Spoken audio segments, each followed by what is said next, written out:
UKలో 1 year masters. No IELTS required up to 5 years visa. High visa success rate. ప్రభుత్వాన్ని నడిపి 14 సంవత్సరాలు ఉద్యమం కొనసాగించి ఈ 8-9 మాసాల కాలంలోనే తెలంగాణ ప్రజల్లో మళ్ళీ బీఆర్ఎస్ వైపు ప్రజా అభిప్రాయాలు సానుకూలంగా మారుతున్నాయి కాబట్టి గోటికాడి నక్కలాగా పవర్ కోసం వేచి చూస్తున్నటువంటి భారతీయ జనతా పార్టీ అదే రకంగా ఇచ్చిన హామీలు నిలబెట్టుకోలేక ప్రజాక్షేత్రంలో ఎదురైతున్నటువంటి వ్యతిరేకతను తట్టుకోలేక విషయాన్ని తప్పుదారి పట్టించడం ద్వారా పక్కదారి పట్టించడం ద్వారా రాజకీయ పబ్బం గడుపుకోవాలనుకునేటువంటి పార్టీలకు బీఆర్ఎస్ పార్టీ పేరు వింటేనే వాళ్లకు ఒక రకమైనటువంటి గందరగోళ భయానకమైనటువంటి పరిస్థితులు ఉన్నాయి కాబట్టి దీన్ని మనం ఖచ్చితంగా ఈ రెండు పార్టీలు కూడా బీఆర్ఎస్ పార్టీ ఉంటే పుట్టగతులు ఉండవనేటువంటి భయంతో ఆందోళనలతో మాట్లాడుతున్నటువంటి మాటలు. ఒకవేళ బీఆర్ఎస్ పార్టీకి ఎవరితోనైనా లోపాయికారి ఒప్పందాలు ఉంటే 6 మాసాలు ఆడబిడ్డ జైల్లో ఉంటుందండి. కాస్తన్న ఇంగిత జ్ఞానం ఉండాలి. మాట్లాడడానికి నాలుకను తాటిమట్ట కంటే చులకన చేసి మాట్లాడేటువంటి వీళ్ళ కుసంస్కారాన్ని ఖచ్చితంగా ఖండిస్తా ఉన్నాం. న్యాయపరంగా చట్టపరంగా మరి కొట్లాడి ఈరోజు సుప్రీంకోర్టు ద్వారా బెయిల్ పొందడం ఖచ్చితంగా కవితమ్మ తెలంగాణ ఉద్యమకారుల నైతిక విజయం. వీళ్ళ నోళ్ళకి ఇప్పటికైనా మరి మూతపడితే తాళాలు వేసుకుంటే మంచిది. లేకపోతే ప్రజాక్షేత్రంలో ఇవన్నీ కూడా గమనిస్తూ ఉన్నారు. ఎన్ని రకాలైనటువంటి చిత్రహింసలు పెట్టి అంటే ఒక ఉద్యమ పార్టీ పట్ల రాజకీయ పార్టీల నాయకుల వ్యవస్థల కక్ష సాధింపు వారికి ఎటువంటి అక్కసు ఉన్నది అనడానికి నిదర్శనమే వీళ్ళు చేస్తున్నటువంటి ప్రేలాపన. సార్ మొన్న సీఎం ఢిల్లీలో మాట్లాడుతూ ఈ నెలలో బెయిల్ వస్తుంది, బెయిల్ వచ్చిన తర్వాత మెచ్యూర్ ఉంటుందని చెప్పారు. ఆయన అంటే ముఖ్యమంత్రి గారి విషయంలో మేము మాట్లాడేప్పుడు మా స్థాయిని కూడా దృష్టిలో పెట్టుకొని మాట్లాడాలి. ఒక ముఖ్యమంత్రి స్థాయి మాట్లాడే అద్దెమైకు గతంలో చాలామంది రాజకీయ పార్టీల వేదికల మీద కొందరు నాయకులను మేము చూసినాం. అదే నాయకుడు ఇక్కడ మైక్ తీసుకుంటాడు, ఒక పార్టీ తరఫున ఒకటి మాట్లాడతాడు. అదే నాయకుడు ఇంకొక పార్టీ మీటింగ్ పెడితే ఆ పార్టీ మీటింగ్లో ఇంకొక రకంగా మాట్లాడతాడు. అంటే ఒక మెచ్యూర్డ్ పాలిటీషియన్, ఒక బాధ్యతాయుతమైనటువంటి ముఖ్యమంత్రి స్థాయి మాట్లాడేటువంటి మాటలు ఈ రకంగా ఉంటే దాన్ని దేవుడు కూడా క్షమించడు. ఆయన స్థాయిని పెంచుకోవాలి, ఆయన మెచ్యూరిటీ లెవెల్ పెరగాలి, తెలంగాణకు ఆయన ద్వారా మంచి జరగాలని ఆశాభావాన్ని వ్యక్తం చేస్తున్నాం తప్ప ఆయనలాగా దిగజారిన మాటలు మాట్లాడడానికి. కేసీఆర్ కేంద్రంలో మంత్రి పదవి వస్తుంది, కేటీఆర్ కూడా సెంట్రల్ మినిస్టర్ అవుతాడు, ఇవన్నీ మేము ముందే ఊహించామని చెప్పి స్పష్టంగా చెప్పాడు ఆయన. వీళ్ళందరూ గతంలో మేము చూసేది శాసనసభ ముందు చిలక జోస్యాలు చెప్పేవాళ్ళు.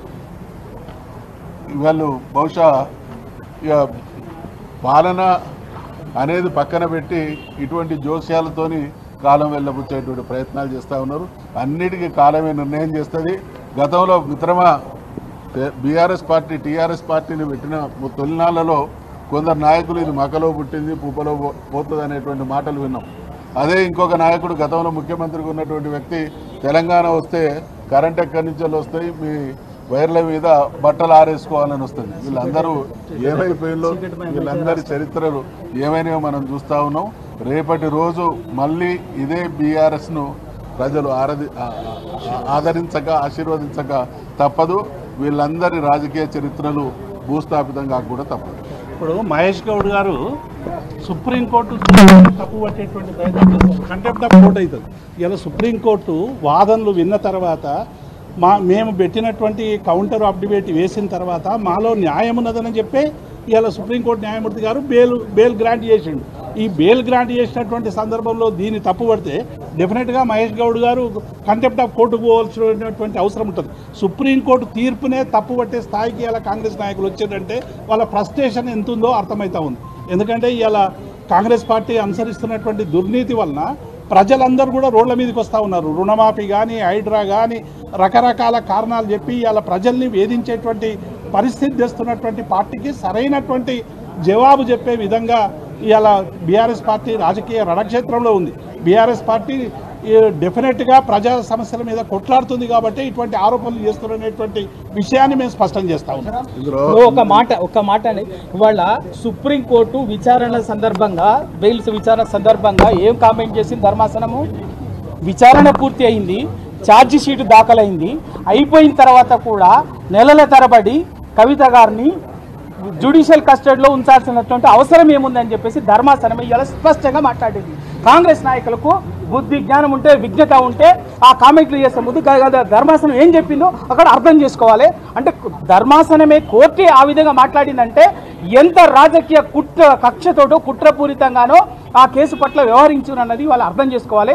ఇప్పటికైనా మీరు విజ్ఞతతోటి ఆలోచించుకొని మీరు కామెంట్ చేసే ముందు మాట్లాడాలి.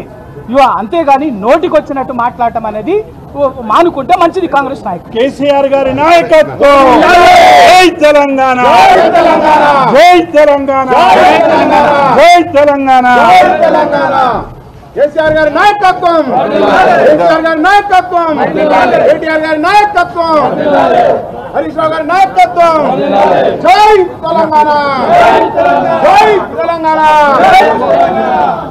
ఇక్కడ క్లియర్ గా సుప్రీంకోర్టు చెప్పింది, supreme court grants bail to Kavitha in liquor policy case, questions fairness of CBI ED investigation. చాలా స్పష్టంగా అంత మాట. అంటే ఇవాళ మహేష్ కుమార్ గౌడ్ కావచ్చు, కాంగ్రెస్ పార్టీ నాయకులు కావచ్చు, సుప్రీంకోర్టు న్యాయ వ్యవస్థ విశ్వసనీయతను ప్రశ్నిస్తూ ఉన్నారు. అక్రమంగా కేసు బనాయించి దాదాపు 5 నెలల పైచలకు కాలం జైల్లో ఉంచినటువంటి వ్యక్తి అపరాధి అనేటువంటి వాస్తవాన్ని గ్రహించి సుప్రీంకోర్టు బెయిల్ ఇస్తే దాన్ని కూడా క్వశ్చన్ చేసే స్థాయికి వీళ్ళు దిగజారిన్లు అని అంటే వీళ్ళ మనసులు ఎంత కలుషితమై ఉన్నాయో దీన్ని బట్టి అర్థమవుతా ఉన్నది. కేసు అయిన మరుక్షణం నుండి కూడా కవితమ్మ మేము న్యాయ పోరాటం చేస్తాం, కడిగిన ముత్యంలాగా బయటకు వస్తాం అన్నది తప్ప ఇంకో మాట మాట్లాడలేదు. అంటే వీళ్ళు కోర్టులను కూడా ఇన్ఫ్లుయెన్స్ చేసేటువంటి కుట్ర ఇప్పటికీ ఉన్నది అనడానికి ఈ వ్యాఖ్యలు నిదర్శనం. చంద్రశేఖర్ రెడ్డి గారు మాట్లాడతారు. అక్కడ వాళ్ళ లైవ్ ఉండొచ్చు, ఢిల్లీ నుంచి తన అడ్వకేట్. అందరికీ నమస్కారం. ఒక అక్రమంగా పెట్టిన కేసులో సక్రమ బెయిల్ వచ్చింది. సుప్రీంకోర్టు భారతదేశ ఉన్నత న్యాయస్థానం ఇచ్చిన తీర్పు. దీని మీద వక్ర భాషలు చెప్పకపోతే మంచిది. ఎందుకంటే మన దేశంలో ఇండిపెండెంట్గా ఉన్న జ్యుడిషియరీ మీద కూడా ఈ రకమైన కామెంట్స్ మంచిది కాదు. ఏ పార్టీ వాళ్ళు చేసినా కూడా మంచి కామెంట్స్ కాదు. అది కవిత గారు డిజర్వ్స్ బెయిల్ అని చెప్పి సుప్రీంకోర్టు నమ్మింది, ఇచ్చింది. అందరు గౌరవించాలి. మరి ఈ సందర్భంగా కవిత గారికి బెయిల్ వచ్చినందుకు మేమందరం సంతోషాన్ని వ్యక్తం చేస్తున్నాం. తుది తీర్పు కూడా ఇదే మాదిరి ఉంటుందని ఆశిస్తున్నాం.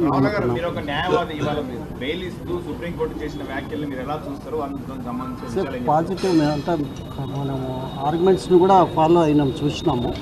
చాలా స్పష్టంగా ఇవాళ ఇచ్చిన ఆర్డర్లో కూడా చాలా స్పష్టంగా కోర్టు చెప్పింది.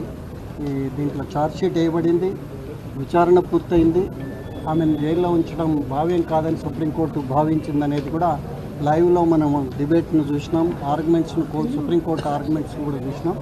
అందరికీ ఒకటే అప్పీల్ చేస్తున్నాం. మార్చి 15 నుండి కవిత గారు జైల్లో ఉన్నారు. ఇవాళ బెయిల్ వచ్చింది, సంతోషించదగ్గ అంశం. దీనికి వక్ర భాషలు వద్దు అని చెప్పి రాజకీయ పార్టీలకు విజ్ఞప్తి చేస్తున్నాం. హిట్ టీవీ యాప్ ని డౌన్లోడ్ చేసుకోండి. ఇందులో short news, live news, entertainment movies అన్ని అవైలబుల్ గా ఉన్నాయి. Please download hit TV app. Hit TV app ని ఫ్రీగా డౌన్లోడ్ చేసుకోండి.